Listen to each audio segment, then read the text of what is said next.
Nakapasa ka ba agad nung first take mo? Ayun ang pinakamagandang nangyari sa akin kasi hindi ako nakapasa. Hindi lahat ng failure is pangit na. Kailangan mo lang siyang tignan in a right way na kaya ako nag-fail, baka ganito. Parang sa gym, di ba? So kapag ka nagbubuhat ka at nabalian ka, next time, alam mo na kung paano buhatin na hindi ka ma-injure. Okay. Nang by that, mas lalaki na yung katawan mo, mas mag-grow na yung muscle mo.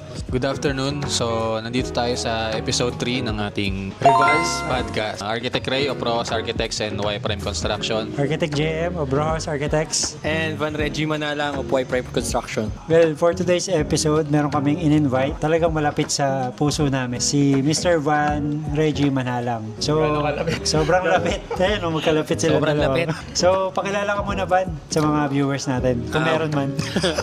Well, sa mga nakakilala sa akin, I'm Van Reggie Manalang, aspiring architect of Y Prime Construction. Batang-bata. So ayun, to make it long, ang lolo ko is architect and pinsan ko is isang architect din. Simula grade 4 pa lang ako, I want to draw houses, mural paintings. School namin sa Technological University of the Philippines. Shout out. Shoutout sa professor namin dyan kay Architect Bidel Mendoza.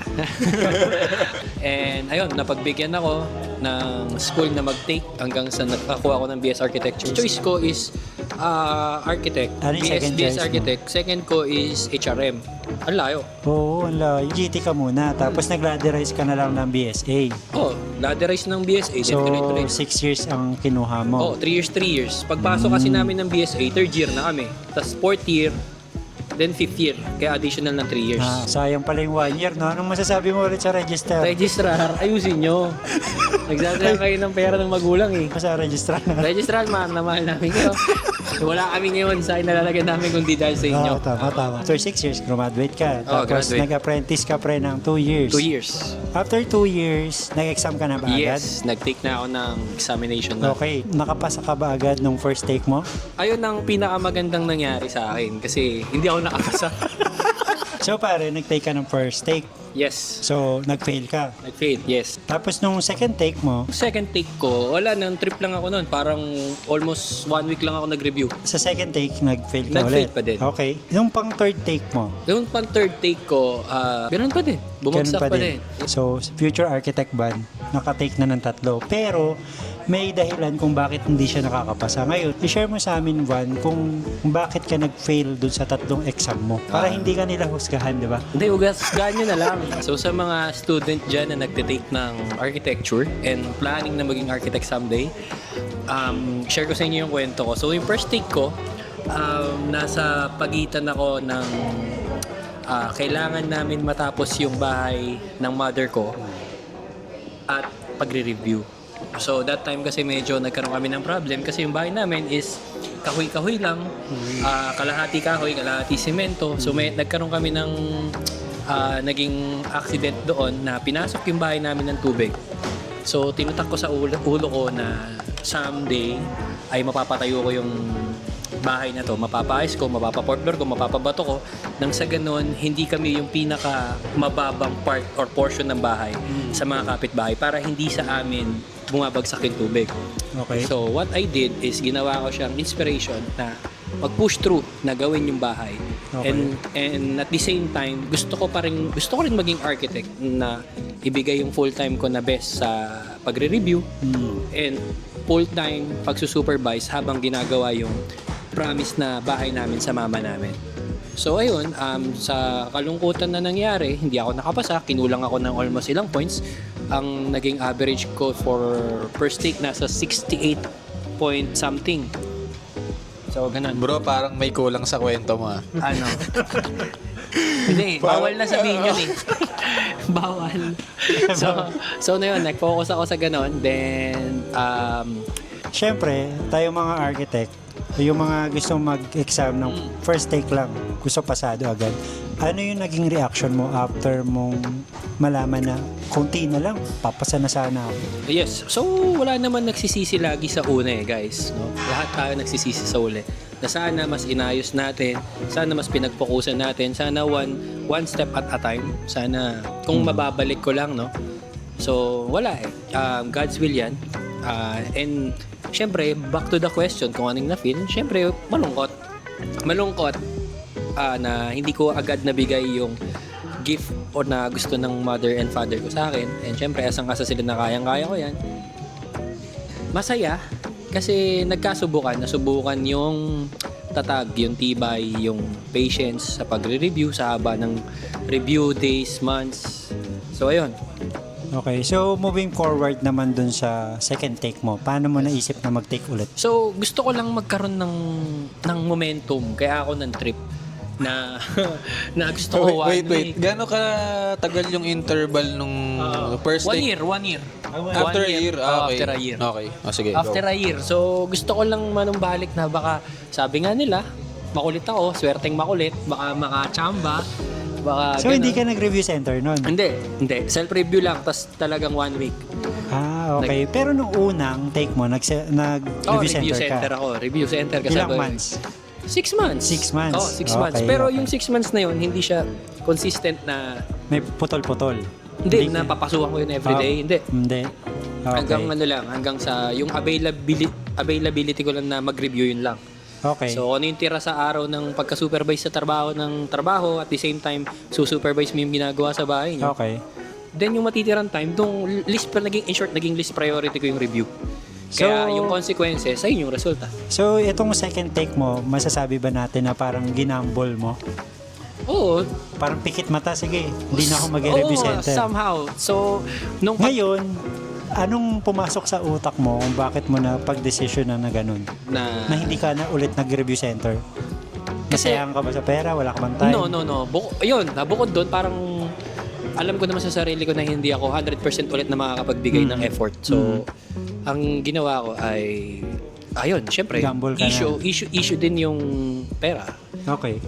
And pagpunta pa lang, papauwi, yung araw na gugugulin mo, hindi ka papasok sa trabaho. Okay. That time, freelance na ako eh. Hindi na ako... So, nag-work ka na rin Oo, nun? nag-work na rin ako noon. So ayun na, ganggang ganon. Talagang sinugal ko siya. And Kwento mo sa amin yung ano? yung moment na Pare, kwento mo sa amin nung pumasok ka ulit nung exam room. ayun, so yung May pareho ba dun sa Oo, dating exam? Pangalawa. Oo. yung pangalawa. May pareho ba dun sa meron first exam? meron. May natandaan ka ba? Pagkapasok ko ng room, ang ginagawa ko kasi lagi, ini-scan ko muna yung mga questions, tapos magpe-pray ako. Ang lakas ng prayer powers ko. Nagdasal ako, tas di ako nag-review. Diba? Talagang nasa Diyos ang awa. Diba? Kumbaga, Hinahin na ang lang. ano doon, bahala na si Lord. Batman? Oo. Si Batman na naman. Ayoko. so yun. Nagdasal ako, and then pagka-scan ko, ganun ulit. Since may mga questions na hindi ko naaaral. So, letter C lang lagi sasagot ko. C for Christ. Minsan gaganunin ko na lang, pipikit ko, tapos gaganunin ko yung lapis. Kung kanino tumutok, alam ko naman yung letter C. PCC ko pa rin. Okay. C lang na C para for Christ. So ayun. And masaya siya na nakakaba. Kasi pag, alam mo yun, yung akala mo ang talino mo. Kasi nasasagot mo yung ibang questions without ng 6 months na review. Na parang alam mong mas malaki yung portion na chance na papasa ka kasi alam mo yun. Ayun lang din, wag kayo masyadong magiging overconfident na alam ko yan, tama yan. Pero mali pala. So, ganun yung naging feeling ko. Tapos pagkatas ng board exam, on that day, 5 p.m. to 6 p.m. yung hanggang 7 nga ata. So, ang ginawa ko, lumabas ako 3 p.m. Puta ako lang yung mag-isa, nagparing-G ako doon. Takinang bobo naman ng mga nag-take. So, Ang tagal. mas maaga ka kaysa sa iba. Oo, ako yung pinakauna. Tapos feeling ko pa noon, pasado ako kasi lahat yun, alam ko. So parang ang confidence mo nun, parang 100% Oo, papasa na chamba. ako. Sabi ko, chambalero na to. Okay. Mga 70, pasok to. Gano'n. So binilang mo ba yung, di ba May star yun eh, ganun nag-i-star ka. binibilang mo yung, ito sure ako. Oo, May ganun ka bang ritual? Meron. Okay. So Ganun, nung binilang mo, pasado naman. Pasado naman. Kaso nga lang, baliktad kasi siya. So yung first take ko, ang pinakakinakatakutan ko kasing subject is yung history. History of May architecture. ako kasi doon. Dami-dami. Kapal kasi Erectus, ng mga libro ganun. nun no? Pakulang na nga lang, yung mga ulap kasama na dun sa words nila eh. Cumulus, status, symbolus, Okay. omnibus, So para mga ganun. nagsulo ko rin ba ng mga philosophy, mga Oo, mga ganun. Mabigay ka nga ng isa? Time is gold. Time flies. You give me Ay. hope when I'm about to give up. O, yun. Kay James Ingram. Tingnan mo kung bakit siya pumagsak ng second exam. Okay, sige. So, yun. Moving forward. Ayun, so second exam, expected ko na babagsak ako, pero masaya ako. Akala ko nung una confident ka. Ayun, I mean, paano nag-sink in na alam mo na sa sarili mo na papasa ka? Tsambahan lang. So, okay. so meron akong side na alam kong babagsak ako since hindi naging equal yung in-insert ko na effort. So, kailangan guys, huwag kayong mag-a-assume ng same result kung hindi nyo binabago yung effort nyo. So ako, wala na akong binago sa effort ko. Mas lesser pa nga yung review ko. Tapos mag-expect ako na pumasa. Pero yung confidence ko na papasa ako, nandun pa din. Nandun yung apoy ko na every time na magte-take ako, kahit alam kong kinukulang ako sa time mag-review, mind over matter kasi ako eh. Pag alam kong papasa ako, machichambahan ko yan. Kahit sa ilang 100 questions pa yan, baka mapunta sa akin yung mga tanong na ni-review ko lang. Okay. So, doon na tayo sa result na ng second exam mo. Yun, pagka mas bumaba siya, of course. Wala ka bang banner ng congratulations? Wala. For Congratulate for passing the Driver's license. Wala kang ganun. Hindi, actually wala nakaalam noon na nag-take ako ng second exam. Okay. Gusto ko lang talagang So, yung mabago ng pressure, momentum. hindi rin ganun katindi. Hindi. Kasi di ba minsan yung pressure, lalo na pag outside nung marami nakakalam, kaibigan mo, pamilya mo. Oo, hindi. So wala kang gano'n nung time na yun kasi tinago mo. Oo. Okay. Kasi meron nakapagsabi sa amin na professor before, nung first take ko, huwag mong ililihim na magbo-board exam kayo guys. Kasi the more na maraming nakakaalam, the more na maraming magpe-pray sa inyo, the more na maraming magbe-bless sa inyo na sana pumasa ka ganun. So ang ginawa ko naman formulation on second take, hindi ko pinagsabi. Para walang magdasal. Okay. So guys, yun. Ganun na ganun ang wag niyong gagayahin. Hindi, kumbaga, ang naging ano ko naman noon nung second take is wag mong paalam sa lahat, baka kasi may evil eye. Ganun naman okay. yung Baka ma-jinx, no? Ma-jinx, ganun. Okay. Hayaan mo na lang yung result yung Etong third exam, gano'n naman kalayo yung duration 1 year nito? lang din. 1 year lang ulit. Oh, Okay. kasabay ko na si Architect Ray noon. Etong third exam mo, nag-review center ka na ba ulit? Oo, pero hindi full. Hindi full time. Hindi full ulit. Pero yung review center mo dapat 6 months. 6 months dapat. Fully paid, full payment, pero yung Pero attendance yung hindi. attendance hindi.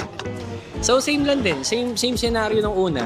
Mas sumabay ulit yung financial problem na kailangan mong pagpukusan kasi hindi ka na bata na may sponsor pa ng magulang sa mga mo eh. So sumabay na yung trabaho. Oo, so hindi mo rin pwedeng i-sacrifice yung ilang months na kailangan mo tumigil. Wala pang buffer nun eh. So, kumbaga, nahati ka sa responsibilidad mo tapos sa pag-review mo. Oh, yes, ganun na. So kaya yung dapat na full-time na review mo, hindi talaga full-time. Oo, syempre. Pero wala akong sinisisi sa ganun. Kumbaga, sarili ko lang din. Since, Okay. So parang inano mo lang, no? Tinimbang-timbang mo lang ano yung mga priorities mo that time. Kasi kung magpo-full review ka, mapapabayaan mo naman yung responsibilidad mo. Oo, tama. Ganun. Paano mo naman tinake yung third exam mo? So yun, yung third exam, ayun naman talaga, nag-review naman ako doon. Nag-review kami noon. Nung medyo palapit na, at least mga 1 month straight. 1 month. 1 month straight, nag-focus na ako noon. Full-time mo na yun. Full time ko na yun. Hindi ko kaya yung ginagawa ni di ba na parang pagsabayin yung work tsaka review. Very important ang timing sa pag-exam. So, faith mo kay God na kaya mo. Kasi yung iba, bro, may mga nakakasabay ako. May mga nakasabay tayo nun sa review. Grabe yung nila, grabe yung confidence nila, grabe yung pagre-review nila. Pero pagdating ng mismong exam, na nabablanko sila, ninenervyos sila. Pero grabe, totoo yun na mga 6 months sila nagre-review. May nag-share sa akin ng mga ganun. Meron, kahit sa first take namin may ganun eh. Oo, Sobrang ganun. akala So, mong galing sa pero combination siya. bumagsak. Combination siya. Tapos, kailangan may malakas ka na support system talaga pagdating sa moral, sa moral? Anong moral? moral support. Nasa Kailangan mo yan. execution ka na eh. Oo. Medyo marami kasi yung sinabi to eh. Oo nga eh. Akala mo senador eh. Ang guest natin si Van. Ako no, nagmukha siyang guest. Ngayon, nung nalaman mong bumagsak ka ulit, ano yung naging reaction mo? Naging reaction ko, nung unang take malungkot, sobrang lungkot, naiyak ako nun. Pangalawang take ko, medyo sakto lang kasi wala naman talaga ako in-insert na effort. Happy-go-lucky kasi. Happy-go-lucky lang, di ba? Yung pangatlo, may halong panghihinayang pero lamang yung sobrang saya.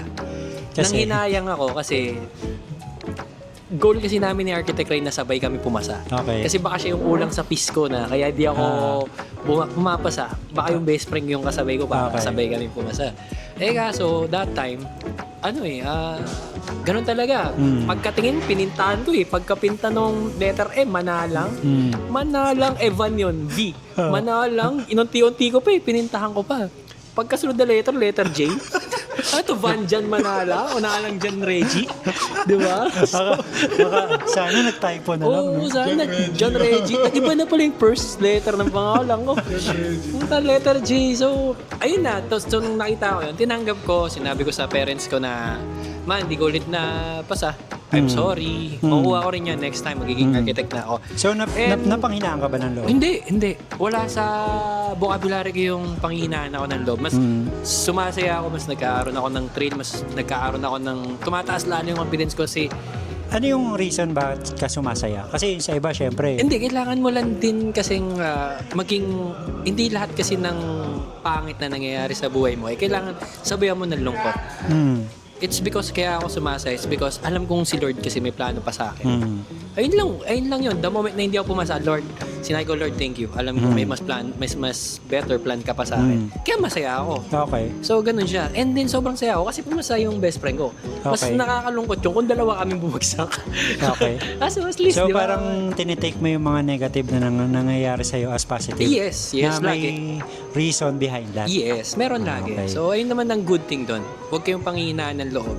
The moment na bumagsak kayo, merong better plans. Kung bumagsak ulit kayo, baka nga meron pang much better plans. Okay. Or hindi man better plans, merong way na binibigay si Lord na kailangan mong maintindihan and kailangan mong ayusin in Okay. terms of attitude, perception, and syempre, paggawa mo or yung pag-insert mo ng effort sa mga bagay-bagay para makuha mo yung gusto mo. Ang tanong ko pare, may regrets ka ba doon? Yung pinaka-last take mo, yung pinaka-recent take mo, ano yung mga regrets mo? Ang naging regrets ko doon, parang, again, Kasi kaya ako tinatanong pare, kasi kung meron kang plano sa fourth take mo, syempre may babaguhin ka na niya Oo, sa oo, sistema yes. mo, no? Kung ano yung, kaya ako tinatanong, ano yung mga regrets mo at ano yung babaguhin mo kapag nag-take ka na ulit? Yun, yung regrets ko doon yung hindi nga pagpo-focus again sa review. Sa exam. Ayun kasi talaga once na makapag at least 2 or 3 months straight, focus ka eh. Kaso meron pa rin ibibigay sa si Lord na something na magkakat doon kung bibigyan ka niya ng problem, bibigyan ka niya ng May mga happiness, challenges bibigyan ka niya talaga, ng no? temptation. So, ayun, ang babaguhin lang doon kailangan is, alam mo na, nasa sarili mo lang eh. So, kailangan mo lang din mag-stay composed at maging dedicated ka doon sa gagawin mo na yun. Talagang pag ginawa mo yun that time, make sure na talagang sapul na yun. Naka-3 exam ka na, lahat failed. Yes. May plano ka ba ulit mag-exam? Meron. Hindi ko tatantanan yung exam hanggat hindi ako nagiging architect. Pero pare, ang tanong ko, kasi syempre may mga Viewers. may magko-comment sa atin. Oo. Ano ba yan? Alam niya na nga, 3 beses na siya nag-exam. Oo. Dapat yung sa fourth exam niya, sana last na rin. Mag-focus na siya, wag na siya magtrabaho. Kung 3 months na hindi siya mag-work, i-focus niya. Ikaw, may plano ka bang gano'n na... Meron. Kaso nga lang, ayun yung sinasabi ko na hindi ganun kasi kadali yun. Lalo na independent ka na tao na wala ang inaasahan in terms ng mga bills. Okay. May family ka na rin. May family na rin ako. May So, asawa paano magiging strategy So, mo nun? ang kailangan ko munang i-build yung foundation na kung saan meron akong pasobrang money para i-sustain yung 3 months ko na gastusin. So, by that, wala na akong intindihin 3 months. So, in 3 months ko, kaya ko siyang fokusan ng review nang walang iniisip na babayaran ko to sa 15, sa 30, sa 15, sa 30. Wala, meron rin emergency fund. So, ayun yung naiisip kong strategy na kailangan ko munang gawin bago ako mag-take. Kailangan meron akong pang-buffer na na 3 months Okay. na budget. Tama, feeling ko, naging problem kasi kay Van, nagsabay-sabay kasi yung responsibilidad sa pamilya. Yes. Siyempre, ang hirap naman mag-review pag may iniisip kang, Oo naman. diba, ibang tao. Yun yung nag-review ka na, tapos ang ingay ng aso sa labas, nadidistract ka na, Oo, diba? tama. Nagkakaroke ba sa Oo. mas, siyempre? Tama. Hindi, yung kwento mo sa akin, di ba, may mga bata sa labas, nagtatakbo-takbuhan. Paano pa marinig mo pa yung grinder sa labas? Kaya tama rin yun, pare, yung maglaan ka muna ng buffer, Yes. 3 to 6 months na budget. Mm. Kahit sa 2030 ka pa mag-exam, basta mapuno mo muna yung Oo. 3 to 6 months na budget na yun, walang problema eh, no? Mag-exam ka ulit, pero paghahandaan mo na. Oo naman. Iniintay ng mga viewers natin, baka anong taon yun eh, baka makasabay ka kasi nila. Hindi, ano yun? Year of the Dog. Sa Year of the Dog. So, Year of the Dog, guys. Year of- Ang masasabi ko lang din sa mga aspiring architect na hindi pa na pumapasa, and as well as doon sa mga student pa na nag-aaral pa lang and mag-aaral ng apprenticeship. Ang mapapayo ko lang sa inyo is i-aim nyo yung high na ambition. Kasi maraming possible na pwedeng mangyari if meron kang high na ambition, even if you fail. Kumpara mo doon sa mga bagay na meron kang low ambition, pero even na mag-succeed ka, wala kang ma-achieve natin. Wala kang nating na ma-achieve sa buhay. So, mas maganda na meron kang high ambition na kahit mag-fail ka, merong magandang mangyayari sa'yo. Then, mag-low ambition ka dahil sa mga nangyayaring problema sa'yo, kahit mag-succeed ka, wala kang ma-achieve So, na sa sarili mo. ang tanong natin is, okay lang ba mag-fail? Yes. Oo, okay yung fail kasi siya part yan ng growth mo, ng pagiging successful mo. Gagawin mo siyang stepping stone. Hindi lahat ng failure is pangit na. Kailangan mo lang siyang tignan in a right way na kaya ako nag-fail, baka ganito. Parang sa gym, di ba? So kapag ka nagbubuhat ka at nabalian ka, next time, alam mo na kung paano buhatin na hindi ka ma-injure. Okay. Nang by that, mas lalaki na yung katawan mo. Mas mag-grow na yung muscle mo. Yummy ka na. Yes. Yes. So, ganun siya. Ganun mo siya tinitignan. So guys, no, para hindi natin ma-measure yung intelligence ng tao. Yes, hindi. Kung si Banya 3 beses na nag-fail, pero yung yung motivation sa sarili niya hindi pa rin nawawala, 'di ba? Oo, Yung tama burn, midterm exam lang para kay Ban yung 3 board exam, ha? Hindi, parang ang lang, yung banana, yung scratch mo sa banana. Parang ganun lang. Kumbaga, Sa loto. ganun lang kalight kay Ban yung pag-exam. Pero hindi naman natin sinasabi na hindi niya siniseryoso. Oo. Kasi nga, marami siyang responsibilidad. Yes. Ngayon, ang tanong natin, Ban, ano yung, syempre may mga kasabay ka rin. May mga kilala rin ako ng ang daming beses nag-exam. Tapos, naman. nag-fail. Mahalaga ba yung title? Para sa akin, Parang yan diskarte o diploma. Sige, diskarte o syempre, diploma. para sa akin, Ayan, mahalaga ba yung title? Sige. Syempre, para sa akin, no, para lang naman sa sariling opinion ko. No, ang pagiging architect kasi is para sa akin hindi lang siya parang papel lang. Nasa puso ko na yung pagiging architect. Even wala pa sa akin yung title. So nasa puso ko na siya. So by acting sa site na as an architect, yung role ng architect na bibigay mo, yung advices, yung pagtuturo sa tao, paano yung right way to execute yung mga scope of works, is ginagawa talaga ng architect yun. Ginagawa ko na siya. Even wala pa yung title sa akin. Parang, syempre, paano mo masasapo yung isang bagay kung hindi mo pinapractice or hindi mo hinahanda yung sarili mo sapuin yun. So, kailangan mo maging prepare for that. Tama pare, kasi feeling ko mas magaling ka pa sa may mga title ng architect eh. Hindi ko Kasi alam. Based on your experience, syempre ikaw, may mga architects kasi na graduate, nag-apprentice, gusto sa site agad dalhin. Pero yung iba kasi sa design na pupunta. Ngayon ikaw, kahit hindi ka pa architect, hasang-hasa ka na sa construction. So kapag kinausap ka ng kliyente, parang, ay, hindi ka pala architect, baka magulat pa yung kliyente sa'yo na, Yes. akala ko architect ka na. Oo. Pero, kumbaga, moment of surprise yun sa client na nakausap niya si Van pero hindi pa pala siya talagang license. Kumbaga, PRC ID lang ang pinagkaiba mo sa amin ni Kerp eh. Di ba? So, yung experience, nandyan na sa'yo yan. Oo naman. Ayun na. So, para sa akin, sobrang importante pa rin na magkaroon ka ng license. Kasi, ayun pa rin yung magdidictate kung, syempre may mga drawings kang pinipirmahan. Tama. Sobrang importante siya. Hindi naman lahat, sana lahat naging, naging walang title, tapos in-execute na lang yung mga bagay-bagay na ano. So, number one talaga na head ng construction is yung architect. So, sobrang importante niyan. Para sa akin, syempre, hindi naman kailangan natin mag-debate kung sino yung dapat pipirma. Bagkos, dapat magkaroon ng proper coordination. Then, usap, hindi para magkaroon ng hate, kundi magtulungan paano mabibuild yung better future. Yung mga nag-aaral pala ng college. Pag, Baka makasabay niyo si Mr. Van. ayun lang, pakopya.